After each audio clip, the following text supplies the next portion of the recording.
My son and his wife canceled every credit card I owned because they decided I was too old to manage my own money. They smiled as if they had done the right thing. What they didn't know was that, with a single decision, they had just placed their own future in danger.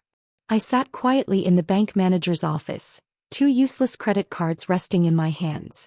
At 67 years old, I fought to keep my composure, even though the shock weighed heavily on my heart. Before I tell you how everything unfolded, let me know in the comments where you're watching from. I always enjoy seeing how far these stories travel. And if you're new here, please subscribe so you don't miss future stories. I never lived a flashy life. After my husband passed away, I stayed in our small house, drove the same old sedan and kept my expenses low.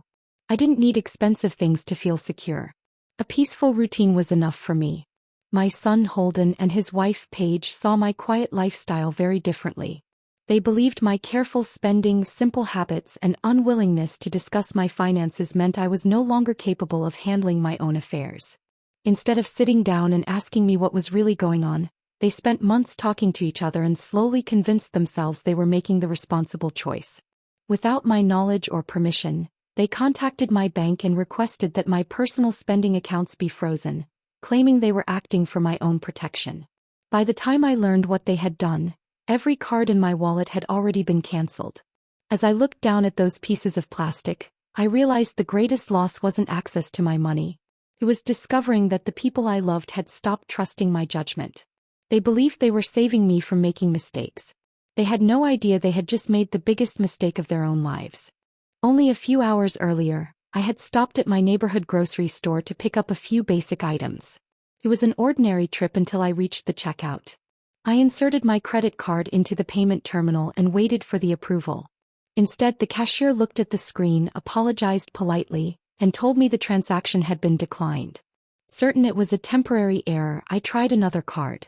It failed too. Embarrassed, I paid with the small amount of cash in my purse and stepped outside. I immediately called the bank, expecting to hear there had been a technical problem. Instead, the representative asked if I could come to the branch because the matter needed to be discussed in person. A short time later, I was sitting across from branch manager Renee Castillo. She greeted me kindly before explaining that my son Holden and my daughter-in-law Paige had contacted the bank with concerns about my cognitive well-being. They claimed they believed I was no longer able to manage my finances safely and had requested that my personal spending accounts be frozen while the situation was reviewed. For a moment I couldn't find the words. My mind wasn't focused on the frozen accounts. I was wondering how long they had been talking about me without ever saying a single word to my face. This hadn't been an impulsive decision. It had taken planning, conversations, and signatures. The office door opened and Holden and Paige walked in together. They looked confident, almost proud, as though they expected me to thank them for stepping in. Neither of them noticed the hurt behind my silence. They believed they had solved a problem. They didn't realize they had created one. I looked at Renee, kept my voice steady, and said, "Would you mind giving me a few minutes with you in private before we continue?" Renee nodded, sensing there was much more to this story than anyone else in the room understood.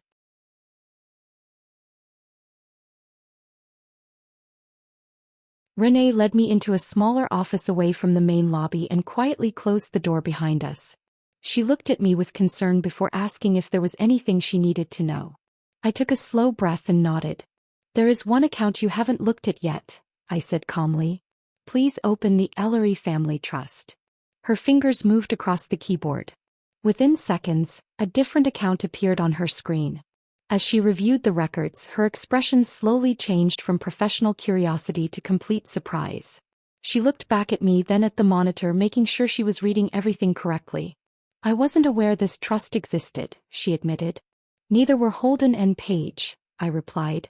"I never wanted them to know." She continued scrolling through years of transactions. Every payment told the same story. The trust had quietly covered part of Holden and Paige's monthly mortgage whenever they fell short. It had paid Ivy's private school tuition every year without interruption. It had also supported the business loan that allowed Holden to expand his company during its difficult first years. For nearly a decade, that account had been carrying burdens they believed they had managed alone. Renee sat back in her chair, clearly stunned. She understood that what had happened at the front desk was no ordinary disagreement between family members. She was looking at years of careful planning that had remained completely invisible. I asked her to invite Holden and Paige into the office. When they entered, they still wore the same confident expressions. Renee turned the monitor toward them without saying a word. Their eyes moved across the payment history, and the confidence disappeared almost instantly. Holden frowned as if he couldn't believe what he was seeing. Paige leaned closer to the screen, reading each transaction twice. Neither of them spoke. The silence lasted several seconds before I finally looked at both of them. "You didn't protect me today," I said quietly. "You just cut off your own oxygen. Both of you." Neither of them had an answer. Renee remained silent as well.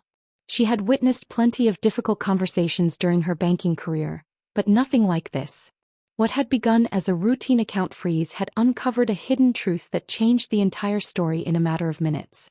15 years before that meeting at the bank, my life changed in a single afternoon. My husband, Walter, passed away without warning. One day we were making plans for retirement, and the next I was standing beside his grave, trying to imagine a future I had never expected to face alone. People assumed Walter had left me financially secure. The truth was very different. After sorting through the paperwork, I discovered unpaid loans, medical bills, and other debts that had quietly accumulated over the years. The savings we thought would carry us into retirement were almost gone. Friends and relatives looked at me with sympathy, certain I would have to sell everything and depend on others to get by. I thanked them for their concern, but I decided my future would be written by my own choices. I started with the only opportunity one could afford. I bought a neglected rental property that most people ignored because it needed too much work. Every evening after my regular responsibilities, I painted walls, repaired damaged floors, cleaned empty rooms, and learned new skills through books and experienced contractors. Months later, I sold the property for a modest profit. It wasn't a fortune, but it proved I could build something from almost nothing. Instead of celebrating, I repeated the process. One careful decision led to another. I accepted a second job that I never mentioned to anyone in the family. During the day I handled my normal routine, and during evenings and weekends I worked quietly, saving every extra dollar I earned. Whenever I had enough money, I invested it with patience instead of chasing quick rewards. My goal wasn't to become rich overnight. I wanted lasting security that couldn't disappear with one bad year. As time passed, those steady choices began producing results. My finances slowly recovered, and eventually they became stronger than they had ever been during my marriage. I kept every bit of that progress private. Losing Walter had taught me something I never forgot. When people believe you have nothing, they often pity you or dismiss your opinions. When they believe you have wealth, some begin treating you like an opportunity instead of a person. I wanted neither sympathy nor attention. So I continued driving my old car, living in my modest home, and keeping my success to myself. The quiet life people mistook for hardship was actually the life I had chosen, built through discipline, sacrifice, and years of determination no one ever saw. As the years passed, I watched Holden and Paige begin their life together with the same hopes Walter and I once shared. They worked hard, dreamed big, and believed they could overcome any obstacle. I wanted them to succeed on their own, but I also knew how quickly unexpected setbacks could destroy years of effort. I had lived through that reality myself. When Holden decided to start his own business, the bank considered him too much of a risk. He had determination and a solid plan, but not enough financial history to satisfy every requirement. Without telling him, I arranged for the Ellery Family Trust to quietly support the loan. My name never appeared in a way that would make him feel the business belonged to me. As far as Holden knew, he had earned every opportunity through persistence and hard work. In many ways he had. I simply made sure one closed door became an open one. The business survived those difficult first years and slowly began to grow. Watching him gain confidence brought me genuine happiness. I never wanted him to believe success had been handed to him. Pride built on honest effort is a gift every parent hopes their child can experience. Life wasn't always smooth after that. There were months when unexpected expenses left Holden and Paige struggling to keep up with their mortgage. Instead of waiting for them to panic, the trust quietly filled the gap. The payments arrived exactly when they were needed and no questions were asked. They assumed everything had worked itself out. When Ivy was accepted into a private school they could barely afford, I saw the excitement in her eyes. I also saw the worry her parents tried to hide. Through the trust, I made sure every tuition payment reached the school on time. Ivy never had to leave her classmates or wonder whether her education would suddenly end because of money. I never expected gratitude because I never intended for anyone to know. My goal wasn't recognition. It was giving my family room to breathe while allowing them to believe they had created their stability through their own efforts. I wanted Holden to stand tall without feeling indebted to his mother. Looking back, I realized my silence had created an unexpected problem. Because every financial crisis quietly disappeared before becoming a disaster, Holden and Paige stopped asking why things always seemed to work out. Good fortune became normal. They assumed life naturally corrected itself after every setback. By protecting them for so many years, I had accidentally hidden the truth. They never saw the unseen support beneath their lives. They looked at my modest home and simple routine and believed I needed their help, never imagining that the strongest pillar holding up their future had been sitting quietly in the background all along. 2 days after Holden and Paige froze my personal accounts, the consequences began unfolding exactly as I knew they would. I didn't make a single phone call or send a single message. I simply allowed the trust to remain exactly where it was, untouched. For the first time in years, I stopped quietly filling the gaps they never knew existed. The first sign appeared early that morning. Their mortgage payment, normally processed without any trouble, failed to go through. Holden received an automatic notification from the bank explaining that the scheduled transfer had been unsuccessful. He assumed it was a temporary banking error and promised Paige he would look into it later that day. By the afternoon, another problem arrived. An email from Ivy's private school informed them that the tuition payment had not been received. It wasn't an angry message, only a polite reminder requesting payment before late fees were applied. Paige frowned as she read it. That bill had always been paid on time. She couldn't remember a single month when it had ever been late. Before either of them could make sense of those two problems, Holden received another notification. The monthly transfer connected to his business loan had also failed. This time, the lender warned that missing scheduled payments could eventually affect his account standing if the matter wasn't corrected. Now neither of them believed it was a coincidence. That evening, their dining room table disappeared beneath stacks of paperwork, laptops, and printed statements. Holden insisted there had to be a technical issue somewhere in the banking system. Paige agreed at first. After all, 3 separate payments couldn't simply stop working without a reason. She logged into their online banking records and started reviewing months of transactions. Every payment, every transfer, every deposit was carefully examined. The numbers looked normal at first, yet something didn't feel right. Certain amounts appeared so consistently that she barely noticed them before moving on. Holden grew increasingly frustrated, calling customer service and waiting on hold while searching for answers that never came.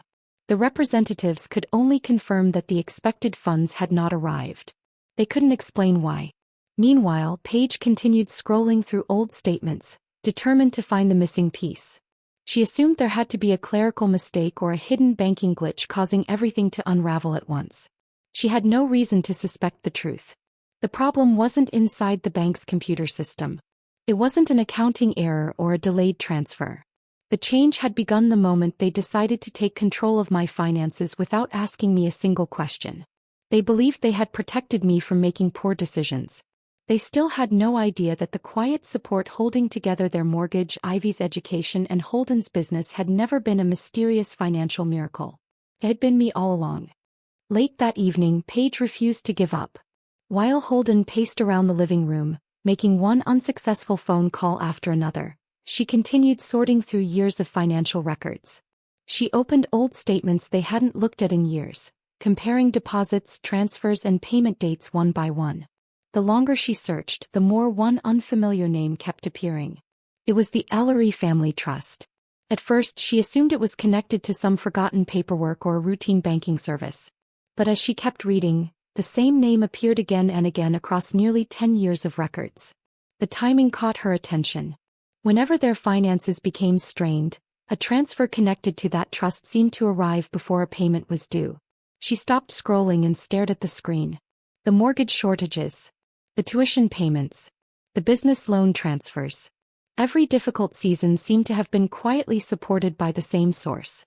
Her heartbeat quickened as the pieces finally began fitting together. She called Holden into the room without raising her voice. He walked over, expecting another theory about a banking mistake. Instead, Paige silently pointed at the screen. Holden frowned as he read through the statements. At first he looked confused. Then his expression slowly changed as realization settled in. He searched for another explanation, but every document told the same story. Paige finally broke the silence. "We had your mother investigated because we thought she was confused," she said quietly. "And she's the reason we still have this house?" Her words hung in the room. Neither of them could deny what was sitting in front of them. For years they had congratulated themselves on surviving every financial setback. They had believed determination alone had carried them through every difficult moment. Now they were forced to face the possibility that someone else had been protecting them the entire time without asking for recognition. The confidence they had carried into the bank only 2 days earlier disappeared completely. They no longer felt certain they had made the right decision. Instead, they began questioning everything they thought they knew about Margaret. Why had she kept this hidden? How much had she sacrificed? What else had they never noticed? Without another argument, Holden grabbed his car keys.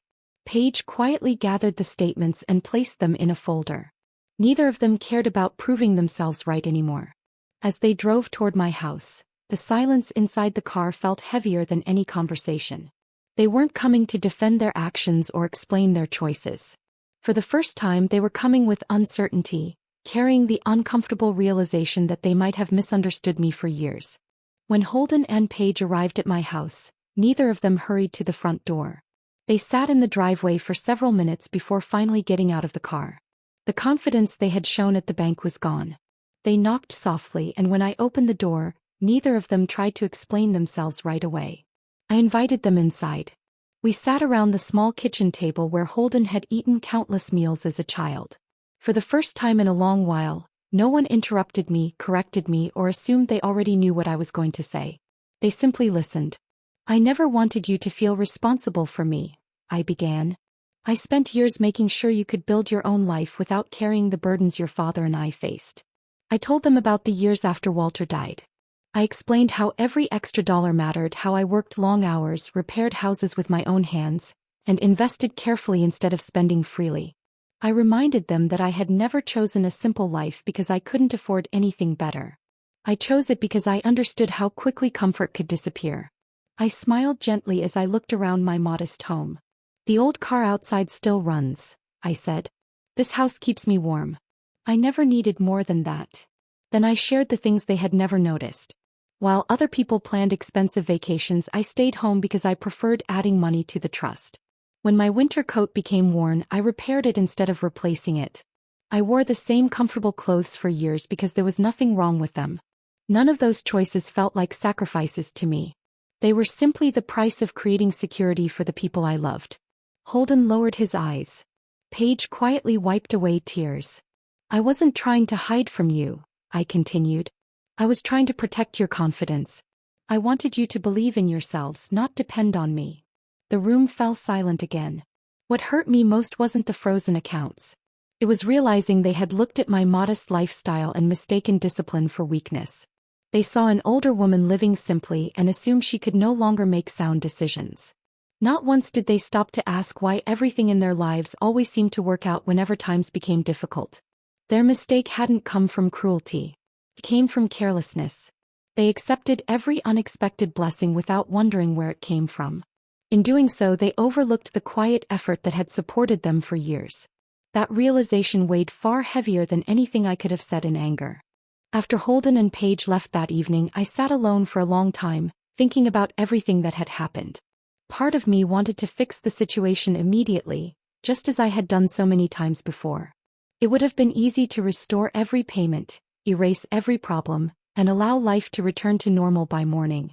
But I knew that if I did, nothing would truly change. For years, I had quietly solved difficulties before they became crises. That kindness had protected my family, but it had also prevented them from understanding how much unseen support they had received. If I stepped in again without allowing them to experience the consequences, they might apologize today and forget the lesson tomorrow. So I made a different choice. I allowed the mortgage to remain overdue for one more payment cycle. I didn't interfere with the tuition reminder Ivy's school had already sent. I wasn't trying to punish anyone. I simply wanted Holden and Paige to understand that financial security doesn't appear by magic. Someone had been carrying part of that responsibility for years, and they deserved to know the truth. The following day I invited them back to my house. The trust hasn't disappeared, I told them calmly. One day it will still belong to this family. I never created it for myself alone. I built it because I wanted future generations to have opportunities one never had. They listened without interrupting. But things have to be different now, I continued. If you ever have concerns about me again, you talk to me first. You don't make decisions about my life without my knowledge. Families survive through honesty, not assumptions. Both of them nodded. For the first time, I felt they understood what I had been trying to protect all those years. The trust was never just about money. It represented years of sacrifice, careful planning, and love. From that day forward, it would continue to support the family, but only alongside respect, openness, and conversations we should have had from the beginning.